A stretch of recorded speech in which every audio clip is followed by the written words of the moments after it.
오늘 본문에 나오는 멜리데라는 섬은 말타 섬을 말하는 것입니다. 지중해 가운데에 떠 있는 섬나라 말타. 요즘에는 아무도 말타를 야만적이라고 말하지 않지만 2000년 전에는 그렇게 보았습니다. 그래서 오늘 본문을 보면 말타 사람들을 토인이라고 부르고 있습니다. 토인. 영어 성경에는 barbarian, 야만인이라는 말을 썼습니다. 바울이 말타를 가고 싶어서 말타를 간 게 아니고 타고 가던 배가 파손하는 바람에 말타에 상륙한 것입니다. 말타 섬에 사는 사람들은 유대인도 아니고 기독교인도 아니고 현대 문명과 현대 사고를 갖고 있지도 않습니다. 그럼에도 불구하고 말타 사람들은 모든 사람들이 공통적으로 갖고 있는 종교관과 윤리관을 갖고 있었습니다. 날씨가 추우니까 나뭇가지를 모아다가 모닥불을 피웠는데 바울이 모닥불을 쪼는 중에 나뭇가지 속에 있던 독사가 기어나와서 바울의 손을 물었다고 했습니다. 그걸 보고 말타 섬의 토인들이 뭐라고 말했냐면 이 사람은 정말 살인자가 틀림이 없다. 바다에서 겨우 살아남았더니 공의가 그를 살도록 내버려두지 않는구나 라고 말했다고 했습니다. 4절에 공의라는 말을 썼습니다. 말타 사람들의 생각에 세상에는 공의라는 것이 있다고 믿었습니다. 사람이 나쁜 짓을 하면 공의가 그를 내버려두지 않고 벌을 준다. 이 사람이 정말 나쁜 사람이기 때문에 배를 타고 가다가 파손을 해서 겨우 살아남았더니 뱀이 손을 물어서 결국 죄값을 치르게 하는구나. 이것이 문명인이든 야만이든 간에 갖고 있는 대동소이한 공통적인 윤리관이 사람이 죄를 지으면 결국 그 죄를 갚게 돼 있다. 공의라는 것이 쫓아온다라는 개념이 반드시 고등종교를 믿어야만 그렇게 생각하는 것이 아닙니다. 원시적인 사고방식에도 그 개념이 있어서 사람이 공의의 손에서부터 벗어날 수 없다라고 믿었습니다. 이들에게 공의라는 것은 무서운 것이었어요. 사람이 무슨 잘못을 저지르면 공의가 그 사람을 쫓아옵니다. 풍랑을 통해 쫓아오든가 풍랑에서 살아남으면 뱀을 통해서 쫓아옵니다. 결국 사람이 자기의 죄값을 치르기 전에는 공의가 그 사람을 내버려두지 않아요. 이것이 말타 사람들의 생각이었고 모든 사람들이 이같이 생각을 합니다. 교리적인 차이는 있지만 대부분의 종교, 그 종교가 고등종교든 원시종교든 어느 종교든 간에 대부분의 종교 그리고 종교가 없는 사람들도 공통적으로 갖고 있는 세상 생각은 사람이 죄를 지으면 그 죄값을 피할 수가 없다. 결국은 그 죄값을 치러야 된다. 그래서 왜 세상에 고난이 있느냐, 아픔이 있느냐, 병이 있느냐, 가난이 있느냐, 그 이유를 죄에서 찾았어요. 죄 때문에 죄값을 지불하기 위해 사람들이 세상에서 고난을 당하는 것이다. 그 사상을 표현한 글이 욥기에 나오는 세 친구들의 하는 말이 욥의 세 친구들이 찾아와서 욥을 위로한다고 하면서 결국은 당신이 뭔가 잘못했기 때문에 그렇지 않겠느냐. 당신이 뭔가 잘못했기 때문에 그 죗값을 치르는 것이 아니겠느냐. 이런 식으로 이제 고난의 이유를 서로 토론하는 것이 욥기에 하나님의 영감으로 지은 대화가 아니고 사람들이 자기의 의견을 말하는 그 대목에서 이렇게 말을 하는 것을 볼 수 있습니다. 그래서 우리 대부분이 이런 영향을 상당히 많이 받습니다. 예수님을 믿은 후에도 그런 영향을 받아서 만일 우리가 바울의 입장에 있었다면, 그래서 배를 타고 가다가 배가 풍랑으로 파선을 했으면 내가 참 재수가 없다, 운이 없다, 내가 로마로 끌려가는 것도 억울한데 평안하게 가지도 못하고 이렇게 풍랑을 만나고 바다에 빠지고 섬에 겨우 기어오르게 됐으니 참 내 운명이 기구하다, 이렇게 생각을 하든가, 게다가 불을 쬐다가 뱀에게 물리면 정말로 재수가 없네, 바다에서 겨우 살아남았나 했더니 이제는 뱀이 나를 물었구나, 이것이 나의 운명이구나, 나는 어떻게 할 수 없구나, 자포자기하려고 했을 것입니다. 낙심했을 것입니다. 그리고 하나님에 대해서 의구심을 가졌을 것입니다. 내가 하나님을 섬기는 것을 아실 텐데 왜 내게 이런 아픔을 허락을 하시나? 하나님이 내게 화가 나셨나? 내가 미우신가? 내가 잘못한 게 있는가? 바울은 그야말로 번민에 빠졌을 것입니다. 도대체 왜 이런 일이 나에게 일어나느냐? 제가 전에 섬기던 교회에서 교구 어느 집사님이 기계주차장에 차를 대려고 안에 들어갔는데 거기 엘리베이터가 없었어요. 그래가지고 몇 층을 자동차가 추락을 했어요. 그런데 다행히 크게 다치지 않고 이제 병원에 입원을 했어요. 제가 찾아갔는데 그분 말씀이 왜 나에게 이런 일이 일어나는지를 곰곰이 생각을 하는 중입니다. 여러분, 왜 차가 추락했습니까? 엘리베이터가 없었기 때문에 추락한 거예요. 너무 복잡하게 생각할 필요가 없어요. 하나님을 끌어들이려고 하지 말고 운명을 말하려고 하지 말고 엘리베이터가 없었기 때문에 추락한 거예요. 기계 문제로 그 일이 발생한 거예요. 그렇기 때문에 생각을 하려면 왜 이런 일이 내게 일어나느냐를 생각하지 말고 이렇게 위험한 일이 일어났는데도 내가 살았구나를 생각해야 돼. 내가 더 크게 다치지 않았구나를 생각을 해야지. 왜 사람들은 무슨 일만 생기면 왜를 물어보려고 하는지 도대체 알 수가 없어. 왜냐하면 물어본다고 그 대답이 쉽게 나오는 게 아니에요. 왜 이런 일이? 왜 내게 이런 일이? 그럴 수도 있지요. 그러나 그렇게 자동차가 추락을 했는데도 죽지 않고 그야말로 더 크게 다치지 않은 것만 해도 정말로 감사한 일이고, 세상엔 참 죽을 일 쌓였구나. 내가 평소에 그것을 당연하게 여기고 안전하고 평안하게 사는 것을 너무 당연하게 여기고 나의 권리로 여겼구나. 내가 깨어 있어야 되겠구나. 내가 늘 기도에 힘쓰고 늘 깨어 있어야 되겠구나. 언제 하나님이 나를 부르실지 알 수 없구나. 내가 늘 준비된 마음으로 살아야 되겠구나. 이렇게 생각을 하는 것이 옳지. 왜 내게 이런 일이 일어나느냐? 왜 내게 일어나면 안 된다고 생각하는 것입니까? 모든 사람에게 일어날 수 있는 일이라면 내게도 일어날 수 있지요. 그러나 하나님이 지켜주신 것을 생각하고 감사하는 것이 옳습니다.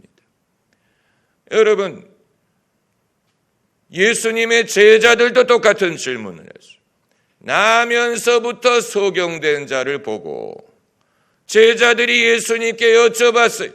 왜 저 사람은 나면서 소경이 됐습니까? 누구의 죄 때문입니까?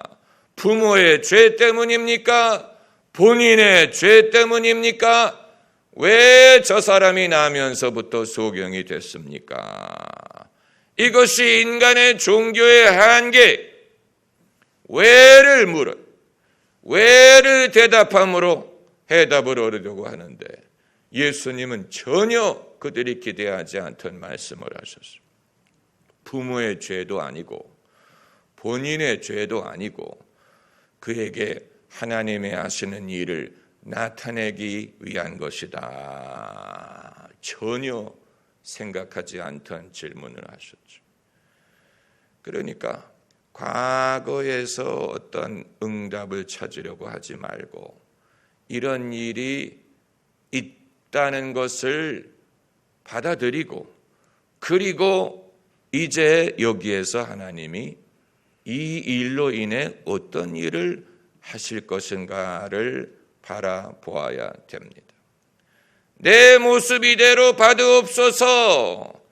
내 모습 이대로의 어떤 이유가 있는지를 물어보지 말고 왜를 물어보지 말고 이 모습 이대로 하나님이 나를 어떻게 쓰실 것인가, 어떤 일을 하실 것인가를 바라보는 사람이 그 사람이 믿음의 사람이에요. 그 사람이 믿음으로 사는 것입니다. 이스라엘 백성이 애굽에 살면서 애굽의 종으로 400년을 살면서 왜를 물어보지 않았어요. 왜 가엾은 어머니 왜 나를 낳으셨나요? 이런 질문하지 않았어요. 왜 우리를 400년 동안 버려두셨나요? 그렇게 충분히 질문할 만한데 성경을 보면 히브리 백성이 그 질문을 하지 않았어요. 그렇기 때문에 모세가 그들에게 찾아가서 전한 말은 너희의 죄 때문이라든가 어떤 이유 때문에 400년 동안 종이 됐다 이 말을 한 게 아니고 이제 하나님이 너희를 애굽에서 건져내어 젖과 꿀이 흐르는 가나안 땅으로 인도하실 것이다 라고 그들의 앞으로 갈 길을 제시하였어요. 여러분 이것이 선지자의 말이 하나님이 선지자를 통해서 우리에게 전하시는 말씀은 과거를 설명하는 게 아니에요. 이유가 있겠지. 이들이 큰 민족을 이루기 위해 400년이라는 세월이 필요했을 수도 있고 이들이 이제 하나님이 하시는 일을 감당하기에 준비가 되는데 400년이라는 세월이 필요했을 수도 있고 또 가나안 땅에 이들이 들어가기 위해 여건이 갖춰지는데 400년이라는 세월이 필요했을 수도 있어요. 사람에게는 긴 세월이지만 하나님은 그걸 길게 생각하지 않으시고 그리고 선지자의 입을 통해서 하신 말씀은 이제 앞으로 하나님이 이들에게 어떤 일을 하실 것인가를 전한 것입니다. 그 말씀으로 그들에게 좋겠어요. 그 말씀을 믿었어요. 그렇기 때문에 애굽에서 나온 것이고 40년의 광야 생활을 인내한 것이고 그리고 가나안 땅에 들어갈 수가 있었던 것입니다. 포도원의 비유에 새벽 6시에 포도원에 들어간 사람, 낮 12시에 들어간 사람, 해지기 1시간 전에 들어간 사람이 있었죠. 그런데 해지기 1시간 전에 들어간 사람, 왜 지금까지 기다렸다가 이제 와서 나를 포도원에 들어가게 하느냐라고 묻지 않았어요. 지금이라도 들어가는 게 어디냐 감사한 마음으로 들어갔죠. 여러분 신앙의 사람은 신앙 때문에 그 믿음의 성격이 과거에 대한 질문을 하게 하지 않습니다. 왜 그렇습니까? 그리스도 예수 안에 있는 자는 새로운 피조물이라 이전 것은 지나갔으니 보라 새 것이 되었도다. 그리스도 예수 안에 있는 그때부터는 이전 일은 지나간 거예요. 내가 해지기 1시간 전까지 할 일이 없이 우두커니 서 있었을지라도 그건 이제 지나간 것이고 1시간 나에게 남았을지라도 그 1시간을 내가 보람있게 제대로 열심히 일하면 새벽 6시부터 일한 사람과 똑같은 일당을 받습니다. 여러분, 우리에게는 이처럼 하나님이 내게 하시는 일을 충분하게 여기고 족하게 여기고 그것으로 내게 충분한 설명이 되는 것입니다. 그것으로 충분한 납득이 됩니다. 그것으로 충분히 이해할 수 있습니다. 이 믿음이 없는 사람이기 때문에 늘 과거에 매여 있는 것입니다. 미련을 갖는 것입니다. 원망을 하고 그런 것이 왜 그런 일이 이런 식 과거를 잊지를 못해 과거에 매여 있어요. 근데 과거에 매여 있는 한 그 사람은 결코 어떤 일을 경험을 하더라도 희망이라든가 기쁨이라든가 믿음이라든가 희망이라든가 이런 것을 가질 수가 없어요. 노인을 위한 나라는 없다라는 영화를 보면 주인공이 우연히 텍사스의 사막에서 마약 거래상들이 서로 총을 맞아 다 죽어 있는 장면을 발견하고 거기에 몇백만 불의 현금이 들어있는 가방을 발견합니다. 이제 주인공이 대박을 터뜨린 이제는 호강할 일만 남았다라고 생각을 하는데 그 현금 속에 위치 추적기가 있어서 깽단이 보낸 킬러가 이 주인공을 쫓아온다라는 줄거리입니다. 어디를 가든지 집요하게 쫓아와요.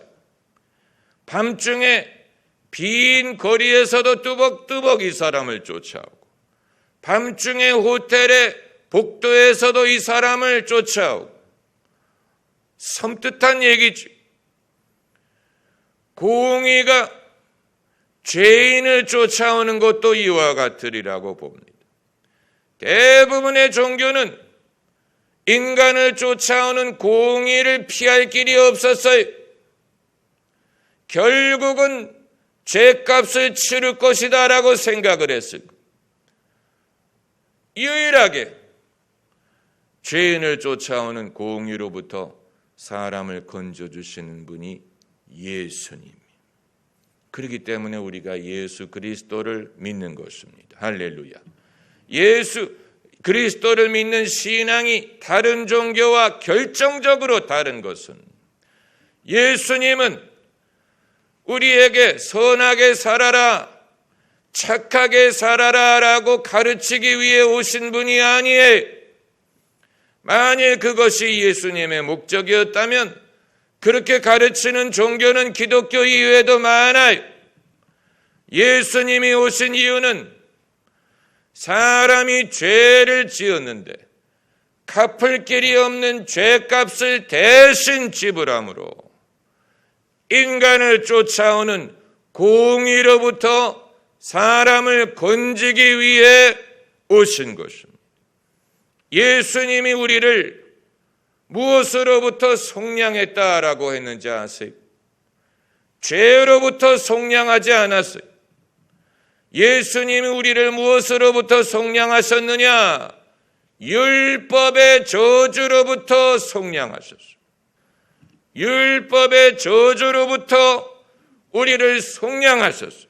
율법이 어떻게 저주가 되느냐? 율법은 선한 것입니다.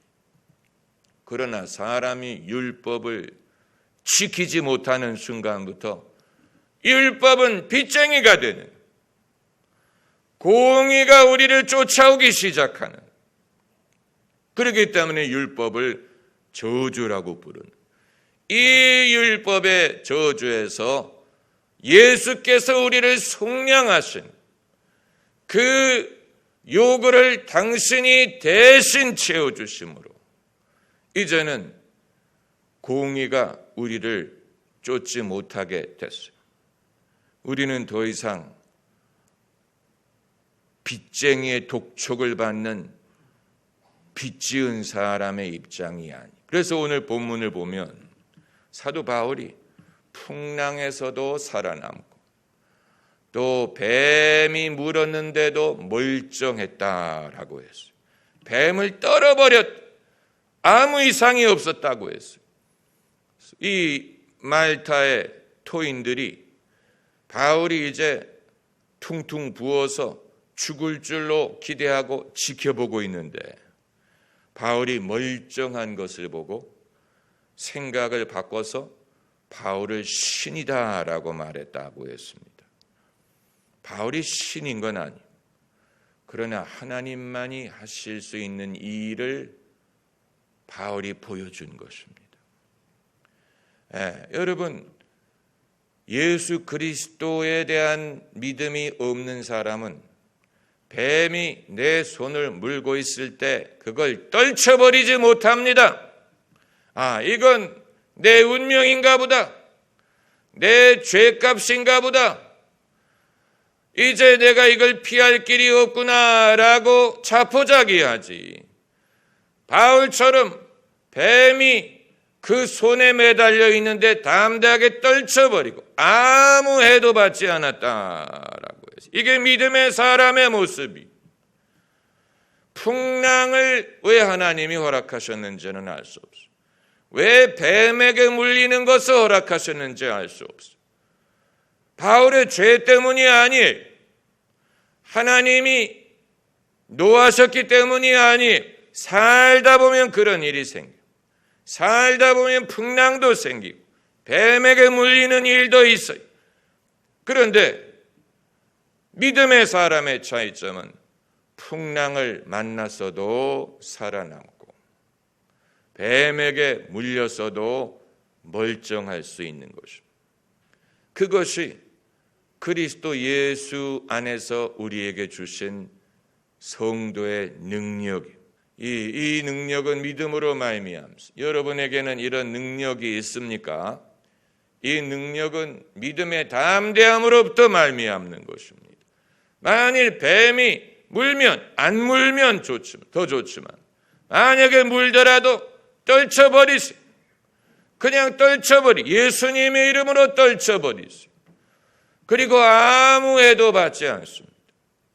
나를 믿는 자에게는 이러한 표적이 따르리니 저들이 내 이름으로 새 방언을 말하고 내 이름으로 병자에게 손을 얹은 즉 나음을 얻고 그리고 손으로 뱀을 짚고 무슨 독을 마실지라도 해를 받지 아니하리라. 믿는 사람에게 나타나는 표적, 이것은 믿는 사람에게 하나님이 주시는 권능을 말하는 것입니다. 여러분, 이건 하나님만이 하실 수 있는 일. 기독교가 다른 모든 종교와 구별되는 가장 중요한 면이 여기에 있습니다. 공의가 우리를 쫓아와요. 뚜벅뚜벅. 대부분의 사람들은 피할 길이 없어요. 그러나 예수께서 우리의 구원자가 되셨기 때문에 이제는 우리를 정죄할 자가 없고 송사할 자가 없고 하나님의 사랑으로부터 우리를 끊을 자가 없는 것입니다. 할렐루야.